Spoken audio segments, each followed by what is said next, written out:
Hey everyone, welcome back to Mortgage Market Minute. I'm Chen with Simple Mortgage, and every week I break down what's happening in the mortgage and housing world so you can stay informed. No jargon, no sales pitch, just the facts. This week we've got three things on deck: a jobs report that came in a lot weaker than expected, some good news on mortgage credit availability, and the latest read on mortgage application activity. Let's get into it. First up, the July jobs report. The economy actually lost 23,000 jobs last month, when economists were expecting a gain of 80,000. That's a big miss. On top of that, May and June's numbers were revised down by a combined 103,000 jobs.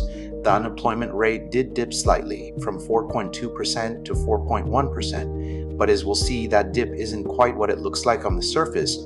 Digging into the details, full-time employment actually dropped by 106,000, while part-time jobs increased by 138,000. The losses were concentrated in leisure and hospitality, retail, and local government education.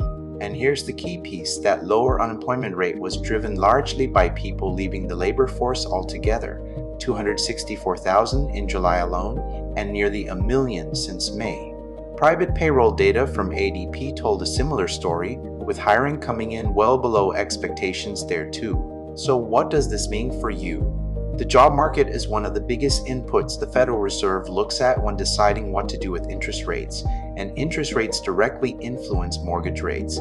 This report adds another data point to watch heading into the Fed's September meeting. Alongside the August jobs report due out in early September, I'm not predicting what the Fed will do, just flagging why this particular report matters for anyone watching the rate environment.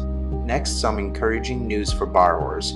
The Mortgage Credit Availability Index rose 2.5% in July to a reading of 108.4. In plain terms, when this index goes up, it means lenders are loosening their guidelines, which can open the door to more loan options.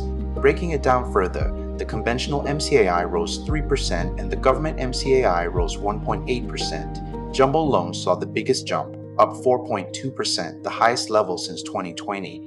While the conforming index actually dipped slightly, down 0.2%, much of this growth came from expanded ARM and streamlined refinance guidelines, along with continued growth in non-QM loan programs.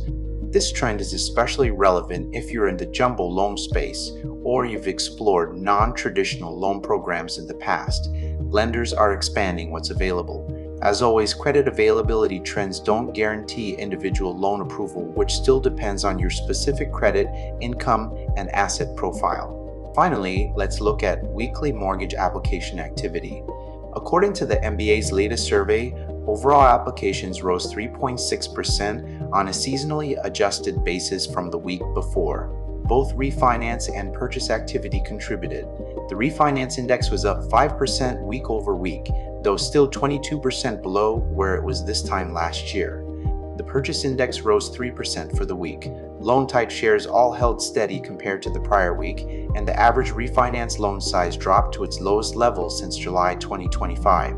This week's uptick shows some short-term responsiveness to the current rate environment, even though overall volume is still trailing last year's pace. It's a helpful weekly snapshot, but one week doesn't make a trend worth keeping an eye on in the weeks ahead. If you've got questions about how any of this applies to your specific situation, reach out anytime. My contact info is right here on screen. You can also follow me on Facebook, Instagram, YouTube, X, and LinkedIn for more updates like this every week. Drop a comment with any questions, and I'll see you next Thursday. This content is for informational and educational purposes only and isn't financial, legal, tax, or mortgage advice. Rates, programs, and guidelines are subject to change.